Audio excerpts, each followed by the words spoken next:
আপনি দেখে রাখুন বাংলাদেশে যা হচ্ছে, যদি মমতা ব্যানার্জি আর দুটো ইলেকশন এখানে জেতেন তাহলে পশ্চিমবাংলায় ওই দৃশ্য দেখতে পাবেন, বাড়িতে বসে ঠক করে কাঁপবেন, বাড়ির সামনে এরকম ঘটনা ঘটবে। আমি তো এসছি আপনাদের নিজের লোক হিসাবে, এমপি ছিলাম, 5 বছর সুখে দুঃখে থেকেছি, তাই দেখলাম এত মানুষ আসবেন, একবার যাই সবার সঙ্গে দেখা করি। কলকাতা যেতে হবে, তাড়াতাড়ি চলে যাব। কিন্তু বর্তমান পশ্চিমবাংলা যে পরিস্থিতি, কেন আমরা পরিবর্তন চাইছি? কি আমাদের খুব ইচ্ছা হয়েছে মন্ত্রী হওয়ার, মুখ্যমন্ত্রী হওয়ার? ইচ্ছা তো নিশ্চয়ই আছে, তাহলে রাজনীতি করছি কেন, পার্টি চালাচ্ছি কেন? একাধিক রাজ্যে আমরা ক্ষমতায় এসেছি, মাননীয় প্রধানমন্ত্রী মোদীজিকে দেশের লোক 3-3 বার প্রধানমন্ত্রী করেছে, অটলজিকে 2 বার করেছে। এখানেও আমরা সরকার গঠন করব, আর এই জন্য করব যে সাধারণ মানুষের জীবনের পরিবর্তন হোক, এখানকার ভূবৈজ্ঞানিক পরিবর্তন হোক, মানুষের আর্থিক, সামাজিক, রাজনৈতিক চিন্তা চেতনার পরিবর্তন হোক। সেই জন্য পরিবর্তন চাইছি আমরা। খালি সরকার পাল্টালে সেটা হবে না, আমাদের কার্যকর্তারা যেরকম পরিশ্রম করছেন, সাধারণ মানুষের জীবনের পরিবর্তন করতে চাই।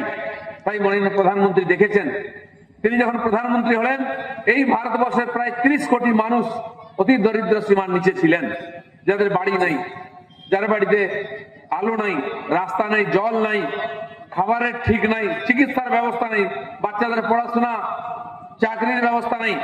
তাই তিনি প্রথম ঠিক করলেন আবাস যোজনার মাধ্যমে সেই গরিব মানুষদের মাথার উপর পাকা ছাদ করে দেবেন।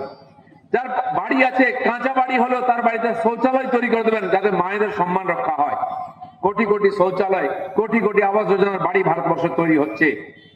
এবং এই যে এইভাবে লকডাউনে আমরা দেখলাম, সবাই চিন্তিত ছিলাম যে কি করব, চাকরি বাকরি, ব্যবসা বাণিজ্য, বাড়ি থেকে বেরোনো বন্ধ হয়ে গেল। প্রধানমন্ত্রী বলছেন চিন্তা করবেন না, আমি আপনার বাড়িতে চাল ডাল পৌঁছে দিচ্ছি। সারা ভারতবর্ষের মানুষ, 80 কোটির বেশি মানুষ চাল ডাল আটা 5 বছর ধরে পাচ্ছেন।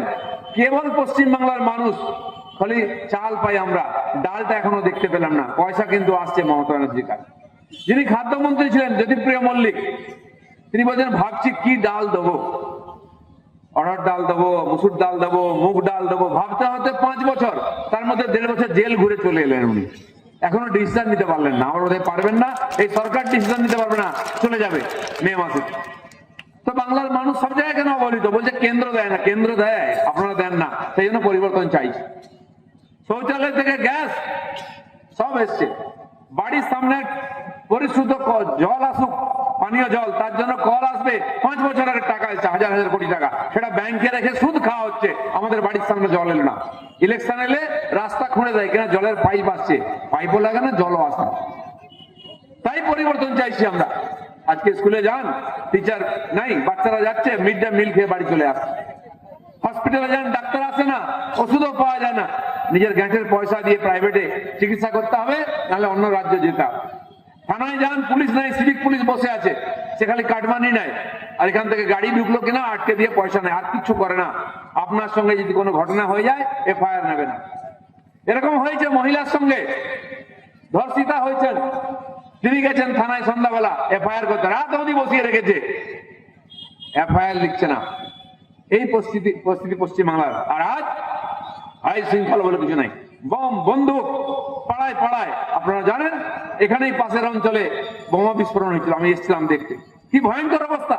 আমাদের পাড়ার সাধারণ মায়েরা, যারা গরিব বাড়ি, তারা জানতেন না ওখানে বোমা তৈরি হচ্ছে, বাজি তৈরি হচ্ছে বলে কাজ করতেন, বোমায় বিস্ফোরণ 8-10 জন মারা গেল। আর যে মালিক ড্যাং ড্যাং করে উড়িষ্যা চলে গেল, পুলিশ গায়ে হাত দিল না। এই যদি পরিস্থিতি হয়, আপনি বাড়িতে সুরক্ষিত নয়, রাস্তায় সুরক্ষিত নয়, আপনার ছেলে মেয়ের ভবিষ্যৎ সুরক্ষিত নয়, কিভাবে চলতে পারে? আজকে আপনারা দেখছেন আমাদের পাশের দেশ বাংলাদেশ, কি চলছে ওখানে, কি ভয়ঙ্কর ঘটনা ঘটছে। নিজেরা মারামারি করে মরছে, এবং যে কিছু হিন্দু ওখানে আছেন, যারা পূর্বপুরুষ থেকে ওই দেশে আছেন, ওই দেশের স্বাধীনতার জন্য লড়াই করেছেন, যোগদান দিয়েছেন, তাদের সঙ্গে পশুর মতো ব্যবহার করা হচ্ছে, জ্যান্ত পুড়িয়ে মারা হচ্ছে। ভারত বিরোধিতা চূড়ান্ত হচ্ছে।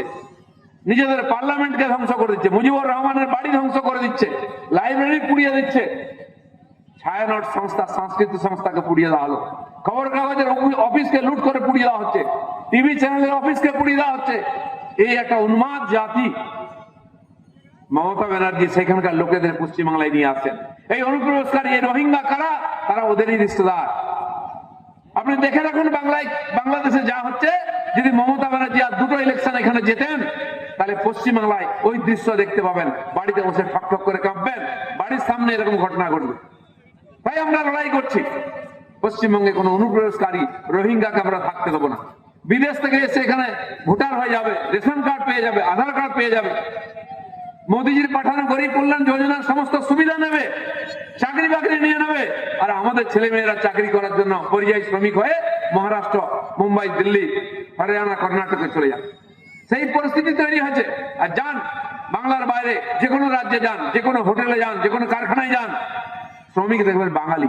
আমি গেলে চিনতে পারে, চলে আসে, দাদা একটা ছবি তুলবো। বলছে কি করছো এখানে? বলছে অটো চালাচ্ছে। কে বেয়ারের কাজ করছে হোটেলে, কে কলকারখানায় ছোট ছোট লেবারের কাজ করছে। পশ্চিমবাংলার ছেলেরা কি এই জন্য জন্মেছে? সারা ভারত থেকে লোকেরা এখানে চাকরি করতে, ব্যবসা করতে আসতো। জুট মিলে আমাদের ছেলেরা চাকরি করতো না, বিহার, ইউপি, উড়িষ্যা লোকেরা কাজ করতো। আজকে আমাদের ছেলেরা সেই জুট মিলে একটা লেবারের চাকরি পায় না, তাকে অন্য রাজ্যে যেতে হচ্ছে লেবারের চাকরি করতে। আজ এই পশ্চিমবাংলা, আমরা এগরার মানুষ, পূর্ব মেদিনীপুর পশ্চিমবাংলায় সবচেয়ে এগিয়ে শিক্ষা দীক্ষায় চেতনায়। এখনো এখানকার বই মেলা, এখানকার সাংস্কৃতিক প্রোগ্রাম সারা পশ্চিমবাংলায় লোকে দেখে।